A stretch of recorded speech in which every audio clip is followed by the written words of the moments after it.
আরে সভাপতি চাচা, আপনি হঠাৎ আমার কাছে কি মনে করে?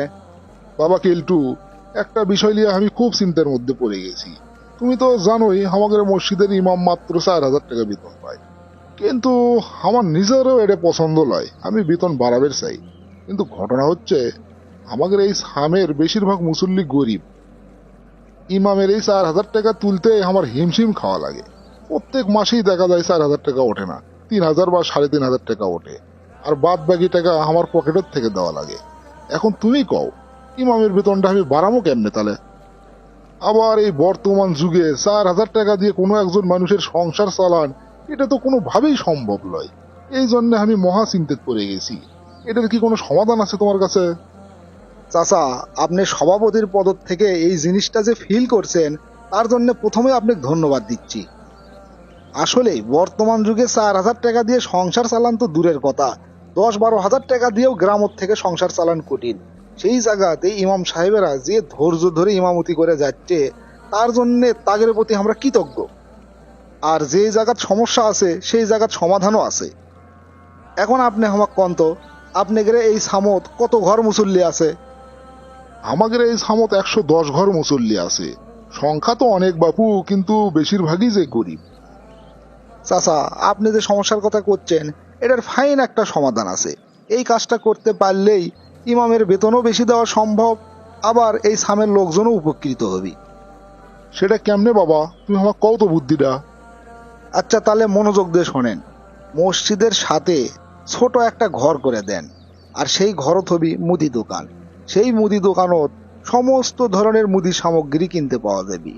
মনে করেন বন্দরত যে রেটে বিক্রি হয়, এই দোকানত থেকে এই সামের সমস্ত লোক সেই রেটে জিনিসপত্র কিনবার পাবি।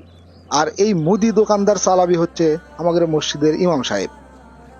কি করছো বাবা, মসজিদের ইমাম মুদি দোকানদারি করবি? এটা কি মানুষ মেনে নিবি? ইমাম সাহেব তো আর চুরি ডাকাতি করবার যাচ্ছে না, বা অবৈধ কোনো কাজও করবার যাচ্ছে না। একেবারে হালাল একটা ব্যবসা করবার যাচ্ছে।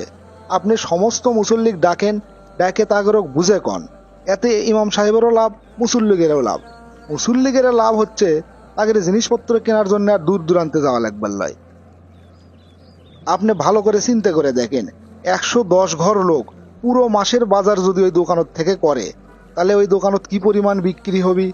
আর সেই বিক্রির টাকার থেকে যে পরিমাণ লাভ হবি, সেই লাভের 50% যদি আপনারা ইমামক দেন, তাতে দেখবেন তার বেতনের চেয়ে কয়েক গুণ টাকা পাবি। আর বাকি 50% যেটা লাভ থাকলো, সেটা মসজিদের খাতে জমা হবি। বাবা, তুমি আসলেই অনেক জ্ঞানী। তুমি যে বুদ্ধিটা দিছো, এর কোনো তুলনা হয় না। এটা করতে পারলে সব মানুষই উপকৃত হবি।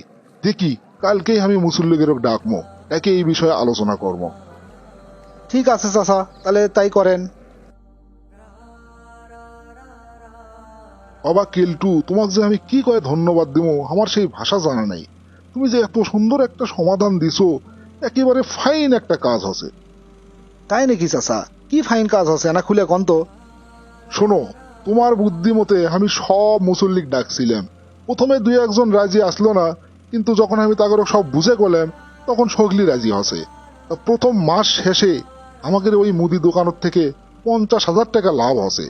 আর তোমার পরামর্শ মোতাবেক সেই 50,000-এর অর্ধেক 25,000 টাকা আমরা ইমামক দিছি, আর বাকি 25,000 টাকা আমরা মসজিদের ফান্ডে জমা রাখছি। জনগণ তো খুব খুশি হয়েছে। তারা হাতের কাছেই মসজিদের দোকানত থেকে সাশ্রয়ী রেটে জিনিসপত্র পাচ্ছে। আবার তাকে মাসে মাসে যে চাঁদা দেওয়া লাগিচ্ছিল, সেটাও দেওয়া লাগিচ্ছে না। আবার ইমাম সাহেবও মহা খুশি, কারণ তাকে আমরা বেতন দিচ্ছিলাম 4,000 টাকা, আর এই মাসে দিছি আমরা 25,000 টাকা। এখন আমার মনে হচ্ছে বাংলাদেশের সমস্ত মসজিদেই এইরকম ছোটখাটো হলেও একটা ব্যবসা কেন্দ্র থাকা উচিত, যেই ব্যবসার থেকে ইমামও লাভ হবি, জনগণও উপকৃত হবি, আবার মসজিদের ফান্ডেও কিছু টাকা জমতে থাকবি। সেই ফান্ডের টাকার থেকে মসজিদের যে কোনো ধরনের উন্নয়ন আমরা করবে পাবো ইনশাল্লাহ। ইনশাআল্লাহ।